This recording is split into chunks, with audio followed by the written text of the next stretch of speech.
নমস্কাৰ, এটা গুৰুত্বপূৰ্ণ খবৰ হৈছে ষ্টুডিঅ'ৰ মজিয়াত মই পলি। মিছন বসুন্ধৰাত আবেদনক লৈ এটা ডাঙৰ খবৰ লৈ আহিছো। 31 জানুৱাৰীলৈকে বৃদ্ধি কৰা হৈছে আবেদনৰ সময়সীমা।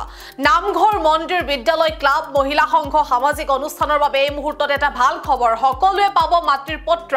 সকলোৱে মাতৃৰ পত্ৰৰ বাবে আবেদন কৰিব পাৰিব। যিসকলে পৰ্টেলত আবেদন কৰিব পৰা নাছিল তেওঁলোকে মেনুৱেলি কৰিব পাৰিব আবেদন, আৰু মেনুৱেলি আবেদন কৰিলেও গ্ৰহণ কৰিব আবেদনৰ পত্ৰ। আৰু ৰাজ্যৰ সকলো অনুষ্ঠান প্ৰতিষ্ঠান এতিয়াৰে পৰা লাভ কৰিব মাতৃৰ ম্যাদী পত্ৰ। আৰু পত্ৰ লাভৰ বাবে কেবিনেটে বহু কেইটা নিয়ম ইতিমধ্যে শিথিল কৰিছে। আৰু যদি আপুনি এতিয়ালৈকে আবেদন কৰা নাই তেনেহলে আবেদন কৰক এতিয়াই, কিয়নো সময়সীমা বৃদ্ধি কৰা হৈছে। আবেদনৰ সময়সীমা বৃদ্ধি কৰা হৈছে 30 জানুৱাৰীলৈকে আবেদনৰ সময়সীমা বৃদ্ধি কৰা হৈছে। যদি আপুনি পৰ্টেলৰ জৰিয়তে আবেদন কৰিব পৰা নাই তেনেহলে আপুনি মেনুৱেলিও আবেদন কৰিব পাৰিব, তেতিয়াও আপোনাৰ পত্ৰ তেওঁলোকে গ্ৰহণ কৰিব। আৰু মিছন বসুন্ধৰাত আবেদনক লৈ এই মুহূৰ্তত এইটো অতিকৈ ডাঙৰ খবৰ, গুৰুত্বপূৰ্ণ খবৰ। 30 জানুৱাৰীলৈকে বৃদ্ধি কৰা হৈছে আবেদনৰ সময়সীমা। নামঘৰ, মন্দিৰ, বিদ্যালয়, ক্লাব, মহিলা সংঘ, সামাজিক অনুষ্ঠানৰ বাবে ভাল খবৰ। সকলোৱে এতিয়াৰে পৰা মাতৃৰ পত্ৰ পাব। সকলোৱে মাতৃৰ পত্ৰৰ বাবে আবেদন কৰিব পাৰিব। আৰু যিসকলে আবেদন কৰিব পৰা নাছিল পৰ্টেলত, যিসকলে আবেদন কৰিব পৰা নাছিল তেওঁলোকে এতিয়া মেনুৱেলি কৰিব পাৰিব আবেদন। আৰু আপুনি মেনুৱেলি আবেদন কৰিলেও গ্ৰহণ কৰিব আপোনাৰ আবেদনৰ পত্ৰ। আৰু ৰাজ্যৰ সকলো অনুষ্ঠান প্ৰতিষ্ঠানে এতিয়াৰে পৰা লাভ কৰিব ম্যাদী পত্ৰ। পত্ৰ লাভৰ বাবে কেবিনেটে শিথিল কৰিলে বহু কেইটা নিয়ম। আৰু যদি আপুনি এতিয়ালৈকে আবেদন কৰা নাই তেনেহলে এতিয়া আবেদন কৰক। আবেদনৰ সময়সীমা বৃদ্ধি কৰা হৈছে ইতিমধ্যে জনাইছো। 30 জানুৱাৰীলৈকে আবেদনৰ সময়সীমা বৃদ্ধি কৰা হৈছে। যদি আপুনি পৰ্টেলৰ জৰিয়তে আবেদন কৰিব পৰা নাই মিছন বসুন্ধৰাত আপোনাৰ মাতৃ পত্ৰৰ লাভৰ বাবে, আপুনি যদি পৰ্টেলৰ জৰিয়তে আবেদন কৰিব পৰা নাই তেনেহলে আপুনি মেনুৱেলিও এতিয়াৰে পৰা আবেদন কৰিব পাৰিব। এটা গুৰুত্বপূৰ্ণ খবৰ। মিছন বসুন্ধৰাত আবেদনক লৈ এই মুহূৰ্তত এইটো এটা ডাঙৰ খবৰ। 30 জানুৱাৰীলৈকে বৃদ্ধি কৰা হৈছে আবেদনৰ সময়সীমা। জানে যে মিছন বসুন্ধৰাৰ আবেদনৰ তাৰিখ শেষ হৈছে। আমি এটা প্ৰায় 5 লাখ আবেদন ইতিমধ্যে আমালৈকে আহিছে। আমি এটা নতুন সিদ্ধান্ত লৈছো যে নামঘৰ বা মন্দিৰে যদি কিবা কাৰণত পৰ্টেলত আবেদন কৰিব পৰা নাই, তেওঁলোকে যদি মেনুৱেলতো আবেদন কৰে তেতিয়াহলেও তাক গ্ৰহণ কৰা হ'ব। আৰু মেনুৱেলত আবেদন দিয়াৰ সময় আমি এই মাহৰ 30 তাৰিখলৈকে আমি বঢ়াই দিছো। অকল ধৰ্মীয় উপাসনাৰ স্থলীসমূহৰ বাবে, স্কুল কলেজৰ বাবে, ৰাজহুৱা অনুষ্ঠানৰ বাবে তেওঁলোকে যিখিনিয়ে পৰ্টেলে আবেদন কৰিলে ঠিক আছে, কিন্তু যদি কোনোবাই পৰ্টেলত আবেদন কৰিব পৰা নাই বিভিন্ন অসুবিধাৰ বাবে, তেওঁলোকে মেনুৱেলিও আবেদন কৰিব পাৰিব। আৰু এইটো ব্যক্তিৰ ক্ষেত্ৰত প্ৰযোজ্য নহব।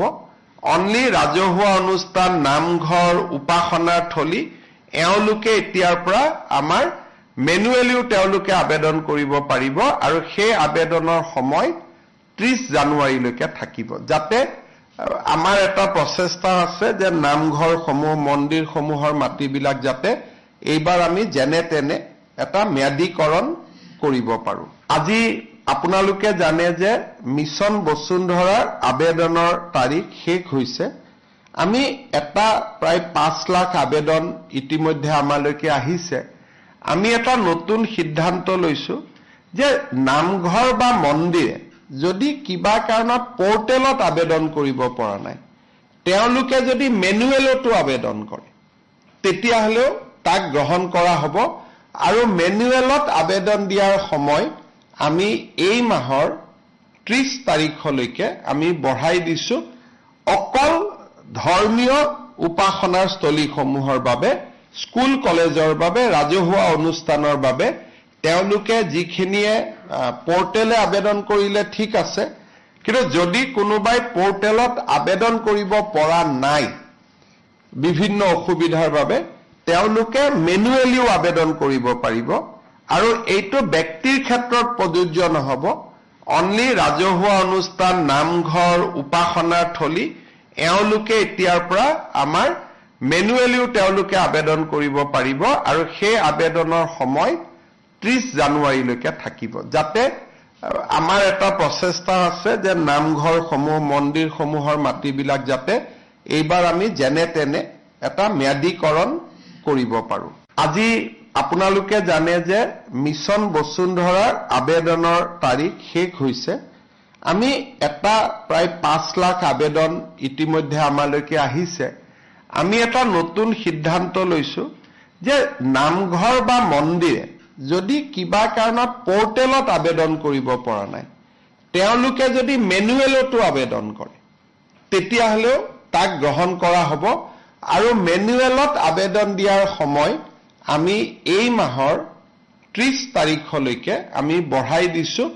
অকল ধৰ্মীয় উপাসনাৰ স্থলীসমূহৰ বাবে স্কুল কলেজৰ বাবে ৰাজহুৱা অনুষ্ঠানৰ বাবে তেওঁলোকে যিখিনিয়ে পোৰ্টেলে আবেদন কৰিলে ঠিক আছে কিন্তু যদি কোনোবাই পোৰ্টেলত আবেদন কৰিব পৰা নাই বিভিন্ন অসুবিধাৰ বাবে তেওঁলোকে মেনুৱেলিও আবেদন কৰিব পাৰিব আৰু এইটো ব্যক্তিৰ ক্ষেত্ৰত প্ৰযোজ্য নহব অনলি ৰাজহুৱা অনুষ্ঠান নামঘৰ উপাসনাৰ থলী এওঁলোকে এতিয়াৰ পৰা আমাৰ মেনুৱেলিও তেওঁলোকে আবেদন কৰিব পাৰিব আৰু সেই আবেদনৰ সময় 30 জানুৱাৰীলৈকে থাকিব যাতে আমাৰ এটা প্ৰচেষ্টা আছে যে নামঘৰসমূহ মন্দিৰসমূহৰ মাটিবিলাক যাতে এইবাৰ আমি যেনে তেনে এটা ম্যাদীকৰণ কৰিব পাৰো আজি আপোনালোকে জানে যে মিছন বসুন্ধৰাৰ আবেদনৰ তাৰিখ শেষ হৈছে আমি এটা প্ৰায় 5 লাখ আবেদন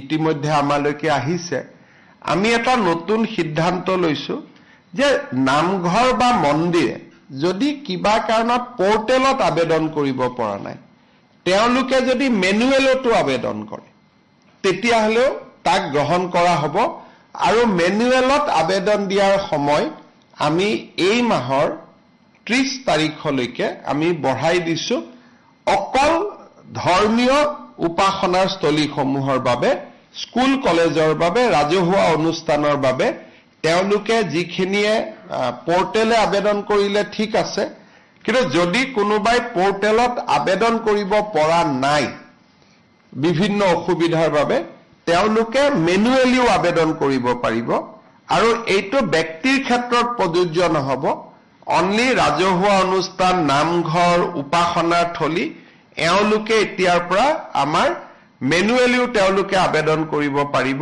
আৰু সেই আবেদনৰ সময় 30 জানুৱাৰীলৈকে থাকিব যাতে আমাৰ এটা প্ৰচেষ্টা আছে যে নামঘৰসমূহ মন্দিৰসমূহৰ মাটিবিলাক যাতে এইবাৰ আমি যেনে তেনে এটা ম্যাদীকৰণ কৰিব পাৰো আজি আপোনালোকে জানে যে মিছন বসুন্ধৰাৰ আবেদনৰ তাৰিখ শেষ হৈছে আমি এটা প্ৰায় 5 লাখ আবেদন ইতিমধ্যে আমালৈকে আহিছে আমি এটা নতুন সিদ্ধান্ত লৈছো যে নামঘৰ বা মন্দিৰে যদি কিবা কাৰণত পোৰ্টেলত আবেদন কৰিব পৰা নাই তেওঁলোকে যদি মেনুৱেলতো আবেদন কৰে তেতিয়া হলেও তাক গ্ৰহণ কৰা হ'ব আৰু মেনুৱেলত আবেদন দিয়াৰ সময় আমি এই মাহৰ 30 তাৰিখলৈকে আমি বঢ়াই দিছো অকল ধৰ্মীয় উপাসনাৰ স্থলীসমূহৰ বাবে স্কুল কলেজৰ বাবে ৰাজহুৱা অনুষ্ঠানৰ বাবে তেওঁলোকে যিখিনিয়ে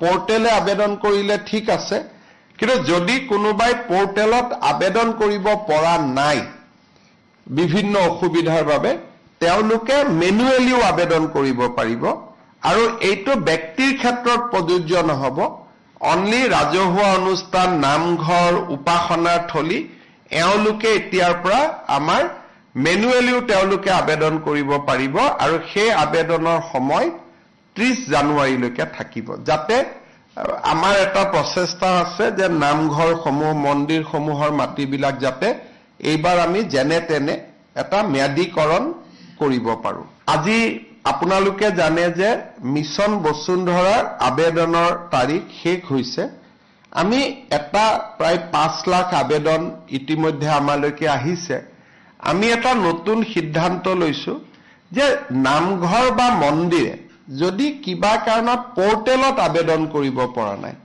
তেওঁলোকে যদি মেনুৱেলতো আবেদন কৰে তেতিয়া হলেও তাক গ্ৰহণ কৰা হ'ব আৰু মেনুৱেলত আবেদন দিয়াৰ সময় আমি এই মাহৰ 30 তাৰিখলৈকে আমি বঢ়াই দিছো অকল ধৰ্মীয় উপাসনাৰ স্থলীসমূহৰ বাবে স্কুল কলেজৰ বাবে ৰাজহুৱা অনুষ্ঠানৰ বাবে তেওঁলোকে যিখিনিয়ে পোৰ্টেলে আবেদন কৰিলে ঠিক আছে কিন্তু যদি কোনোবাই পোৰ্টেলত আবেদন কৰিব পৰা নাই বিভিন্ন অসুবিধাৰ বাবে তেওঁলোকে মেনুৱেলিও আবেদন কৰিব পাৰিব আৰু এইটো ব্যক্তিৰ ক্ষেত্ৰত প্ৰযোজ্য নহব অনলি ৰাজহুৱা অনুষ্ঠান নামঘৰ উপাসনাৰ থলী এওঁলোকে এতিয়াৰ পৰা আমাৰ মেনুৱেলিও তেওঁলোকে আবেদন কৰিব পাৰিব আৰু সেই আবেদনৰ সময় 30 জানুৱাৰীলৈকে থাকিব যাতে আমাৰ এটা প্ৰচেষ্টা আছে যে নামঘৰসমূহ মন্দিৰসমূহৰ মাটিবিলাক যাতে